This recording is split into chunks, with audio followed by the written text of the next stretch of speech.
Hello friends, அனைவருக்கும் வணக்கம். Welcome to my channel ஆச்சி மலர்கொடி. எல்லோரும் எப்படி இருக்கீங்க?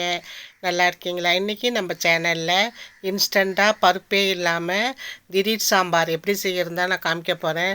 திடீர்னு நம்ம வீட்டுக்கு விருந்தாடிங்க நிறைய பேர் கூட்டமாக வந்துட்டாங்கன்னு வச்சுக்கோங்க. அப்போ வந்து டிஃபன் செய்யறதுக்கு சட்னியெல்லாம் அரைச்சிக்கிட்டு இருந்தால் பத்தாது.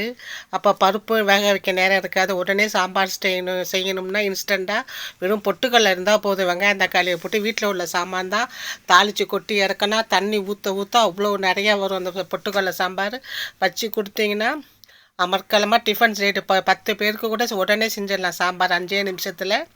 இந்த சாம்பாரை வந்து செஞ்சு இட்லி சுட சுட இட்லியில் அப்படியே ஊற்றி அப்படியே குழம்போல ஊற்றி சாப்பிடணும். அப்படியே அவ்வளோ அமர்க்கலமாக இருக்கும். அதிக பொருட்செலவு இல்லாமல் ரொம்ப குறைஞ்ச நேரத்தில் ரொம்ப ருசியான இந்த சாம்பார் பொட்டுக்கடலை சாம்பார்னு சொல்லலாம். நாங்கள்லாம் வந்து இன்ஸ்டன்ட் சாம்பார்னு ரொம்ப திடீர் சாம்பார்னு சொல்லுவோம். இதுக்கு இந்த சாம்பார் செஞ்சு வச்சுக்கிட்டிங்கன்னா எந்த ஒரு அவசரத்துக்கும் பயன்படுத்திக்கலாம். நீங்கள் ஃப்ரிட்ஜில் வச்சுருந்தா கூட 2 நாளைக்கு வச்சு ஸ்டோர் பண்ணி சாப்பிடலாம். நம்ம தேங்காயெல்லாம் சேர்க்கலை. அப்பப்போ சூடு பண்ணி எடுத்து சாப்பிட்டுக்கலாம். நல்லாயிருக்கும்.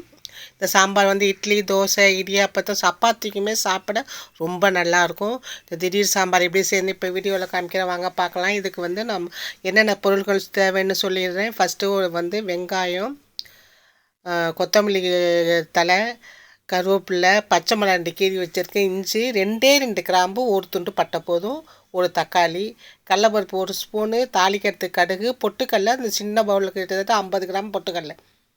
இது கிட்டத்தட்ட 7-8 பேர் சாப்பிடக்கூடிய அளவு வந்து இன்ஸ்டன்ட் சாம்பார் பொட்டுக்கடலை சாம்பார் செஞ்சிடலாம். இந்த பொருள் தான் இதுக்கு தேவை. இது எல்லாமே நம்ம வீட்டில் உள்ள பொருள் தான். டக்குன்னு அவசரத்துக்கு எடுத்து செய்யலாம். காய்கறியும் கிடையாது, பருப்பு கிடையாது, தேங்காய் கிடையாது, வெறும் பொட்டுக்கடலை தான். இதுதான் இந்த சாம்பாரில் உள்ள ஸ்பெஷலு. இந்த பொட்டுக்கடலை நான் பவுடராக நுணுக்கி வச்சுருக்கேன் பாருங்கள். நல்லா நைஸாக எவ்வளோ முடியுமோ நைஸாக மிக்சியில் கட் பண்ணி இப்போ இது பொடிச்சிக்கோங்க. பொடிச்சு எடுத்துக்கிட்டிங்கன்னா இந்த நைஸில் இருக்கும், நல்லா நைஸாக இருக்கணும். அப்போ தான் வந்து குழம்பு திக்கு கொடுக்கும். இப்போ இதை வந்து பவுடராக போட்டால் கெட்டி ஆகிடும். அதனால் நல்லா தண்ணி ஊற்றி நல்லா முன்னாடியே கரைச்சி வச்சுக்கோங்க. நம்ம தாளிக்கிறதுக்கு முன்னாடி இப்போ கரெக்டாக ஃபஸ்ட்டு ஒரு சொம்பு தண்ணி ஊற்றுறேன். தண்ணி ஊற்றி கெட்டி இல்லாமல் கரைச்சிக்கோங்க.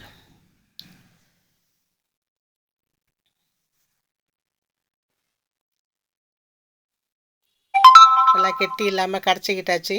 இப்போ நம்ம சாம்பார் செய்கிறதுக்கு தாளிப்பு கொடுக்க வேண்டியதுதான். வானலியில் எண்ணெயை ஊற்றி 1 ஸ்பூன் கடுகு போடுறேன். கடுகு நல்லா பொரிக்கட்டும். கடுகு எப்போதும் பொரிஞ்ச பிறகு தான் மற்ற தாளிப்பெல்லாம் சேர்க்கணும். இப்போ கடலப்பருப்பு 1 ஸ்பூன் போட்டிருக்கேன். 2 கிராம்பு போதும். இதுக்கு என்ன வாசனை தூக்கலாக போயிடும், பொட்டுக்கடலை தானே போட்டிருக்கோம். அதனால் ஒரு பெரிய துண்டு பட்டை. எடுத்து வச்ச பொருள் தான் 1 பை 1 போடுறேன். இதே மாதிரி வரிசையாக போடுங்க. கடுகு, கடலப்பருப்பு, கிராம்பு, பட்டை போட்டிருக்கேன். இது கொஞ்சம் பொரிஞ்ச பிறகு நம்ம கீறி வச்சுருக்க 2 பச்சை மிளகாய். ஏன்னா நம்ம மிளகாத்தூளும் சேர்க்க போகிறோம். அப்புறம் நல்லா ஒரு பெரிய வெங்காயத்தை நைஸாக கட் பண்ணி வச்சுருக்கேன், அதையும் சேர்த்துக்கோங்க.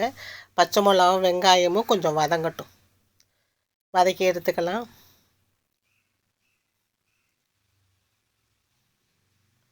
வெங்காயம் வதங்கின பிறகு தான் அடுத்து மற்ற பொருள் சேர்க்கணும். இல்லைன்னா வெங்காயம் வதங்க அந்த ருசி கொஞ்சம் மாறி போயிடும். இப்போ ஒரு துண்டு இஞ்சி கட்டாயம் சேருங்க. அப்போ தான் ருசி நல்லாயிருக்கும் அந்த பொட்டுக்கடலை சாம்பாருக்கு. பச்சை மிளகா, வெங்காயம், இஞ்சி சேர்த்துருக்கேன்.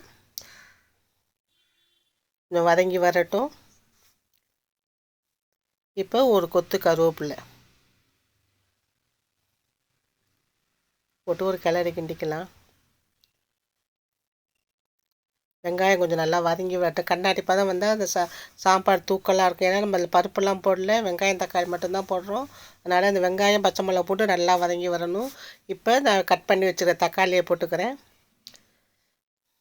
இந்த தக்காளி வந்து நல்லா கொலைய வெந்து வரணும். அப்போ தான் நம்ம புளி சேர்க்க மாட்டோம். அதனால் தக்காளி புளிப்பு தான். சாதாரணமாக வீட்டில் நம்ம கெஸ்ட்டு வர்றாங்கன்னு செய்கிறதங்காட்டிலுமே நம்ம வீட்டில் வந்து துவையல், தேங்காய் சட்னி, கார சட்னி, பூண்டு சட்னி, புதினா சட்னி அரைக்கிறப்ப, தேங்காய் சட்னின்னு அரைக்கிறப்ப இது மாதிரி இந்த இடையில இந்த சாம்பார் வச்சு கொடுத்து பாருங்கள். ரொம்ப நல்லாயிருக்கும் டிஃப்ரெண்ட்டாக. டெய்லி அடுப்பட்டில் இட்லி தோசையை தொட்டு என்ன செய்யணும் யோசிக்கிறவங்களுக்கு இந்த இன்ஸ்டன்ட் சாம்பார் ரொம்ப ஹெல்ப் கொடுக்கும். இப்போ நம்ம கரைச்சி வச்சுருந்த பொட்டுக்கடலையை வந்து கொஞ்சம் கலக்கி விட்டுங்க. ஏன்னா நீர்த்து போயிடும், அடியில் உள்ளது கட்டியாக தேங்கி நிற்கும். அதனால் ஒரு கலக்கிட்டு இப்போ எடுத்து இந்த தாளிப்போட கொட்டுங்க. இப்போ நம்ம வந்து பொட்டுக்கடலை பொடிச்சதுக்கு வந்து ஒரு சொம்பு தண்ணி ஊற்றிருந்தோம். அதனால் இப்போ இதில் எவ்வளோ தண்ணி வேணாலும் ஊற்றினாலும் அந்த பொட்டுக்கடலை கொதிக்க கொதிக்க வந்து கெட்டியாயிடும். நல்லா தாங்கும். உரப்பு பொடிப்பு கரெக்டாக இது உப்பு போட்டிங்கன்னா கரெக்டாக இருக்கும் அது. இப்போ நான் வந்து 2 சொம்பு தண்ணி ஊற்றிருக்கேன். கரைச்சது ஒரு சொம்பு. இப்போ அந்த பாத்திரத்தை கழுவி ஒரு சொம்பு ஊற்றிருக்கேன். தேவையான கல் உப்பு போட்டுட்டேன். கல் உப்பு போட்டுட்டு ஒரு கலக்கிட்டோம். இந்த சமயத்தில் இது காரத்துக்கு ஒரு ஸ்பூன் தனி மிளகாய்த்தூள் போடுங்க. அது தனி மிளகாய்த்தூள் மட்டும் போட்டால் போதும். ஒரு சின்ன சிட்டிகை மஞ்சத்தூள் கலருக்கு இப்போ போட்டு நல்லா கலக்கி விட்டுக்கோங்க. வீட்டோட வெங்காயம் தக்காளி பொட்டுக்கல்லையை வச்சு ஒரு பெரிய சாம்பாரே செஞ்சு ஒரு விருந்து வச்சிடலாம் 10 பேருக்கு. அவ்வளோ ஈஸியாக செய்யக்கூடிய ஒரு அற்புதமான டிஷ்ஷு தான் இது. டிஃபனுக்குன்னே உள்ளது. இட்லி தோசை சாம்பார் சப்பாத்தின்னு அத்தனையும் வச்சு கொடுத்துடலாம். நீங்கள் பூரிக்கு கூட இன்னும் கொஞ்சம் திக்காக வச்சா பூரிக்கும் வச்சு சாப்பிட்லாம், நல்லாயிருக்கும். அடுப்பில் வச்சிங்கன்னா சீக்கிரம் கொதித்து வந்துடும். பொட்டுக்கல்லை தானே, அதனால் திக்கு கொடுத்து சீக்கிரம் கொதித்து வருது பாருங்கள். நீங்கள் இந்த சமயத்தில் ரொம்ப கெட்டியாயிட்டுனா கொஞ்சம் தண்ணி ஊற்றிக்கோங்க. இப்போ நல்லா கொதி வந்துட்டு இல்லை வந்து ஒரு கொத்து கொத்தமல்லி தலையை போட்டு இறக்குனீங்கன்னா எவ்வளோ திக்காக இருக்குது பாருங்கள். நம்ம எவ்வளோ தண்ணி ஊற்றணும், 2 சொம்பு மேலே தண்ணி ஊற்றிருக்கேன் நான். இது நல்லா ஊற்றியே சாப்பிட்லாம் இட்லி தோசையில். அந்த அளவுக்கு நல்லா ருசியாக இருக்கும். இது நல்லா திக்கு கொடுத்துட்டு கொத்தமல்லி தலையை தூவி இறக்கிட்டேன். அருமையான இன்ஸ்டன்ட் டிஃபன் சாம்பார், தேங்காய் இல்லாமல் பருப்பு இல்லாமல் செய்யக்கூடிய டிஃபன் சாம்பார் ரெடி ஆகிட்டு. நீங்கள் செஞ்சு பார்த்து சாப்பிட்டுட்டு எனக்கு எப்படி இருக்குன்னு சொல்லுங்கள்.